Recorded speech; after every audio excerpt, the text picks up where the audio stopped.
আজ সকাল থেকেই এত বৃষ্টি বন্ধ হওয়ারই কোনো নাম নেই। তাই আমি সকাল সকাল চলে এলাম ছাদে এসেছি ফুল তোলার জন্য। দেখতেই পাচ্ছ, কেউ এই ফুলটাকে করবী ফুল বলে জানে, আবার কেউ এই ফুলটাকে কলকি ফুল বলেও চেনে। বৃষ্টির শব্দ শুনেই বুঝতে পারছো কত জোরে বৃষ্টি পড়ছে। ফুলগুলো তুলেই আমি যাব স্নান করতে, তাই বৃষ্টিতে ভিজলে আমার কোনো অসুবিধা হচ্ছে না। তাছাড়া বৃষ্টি বেশ আমার ভালো লাগে। বৃষ্টি দেখলে এখনো ছোটবেলার মতো সেই বৃষ্টির জলটাকে নিয়ে খেলা করতে ইচ্ছে করে, ভিজতে ইচ্ছে করে, কিন্তু বয়সের সাথে সাথে এখন সেই জিনিসগুলো হারিয়ে গেছে। অনেকের আবার বৃষ্টি খুব অপছন্দের, কিন্তু আমার বড্ড ভালো লাগে। আমার দলে কে কে আছো আমাকে একটু কমেন্ট করে জানিও।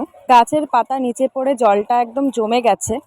বৃষ্টি আমার এতটাই ভালো লাগে যে বৃষ্টি দেখলেই মনে হয় এখানে এই জলের মধ্যে খেলা করি।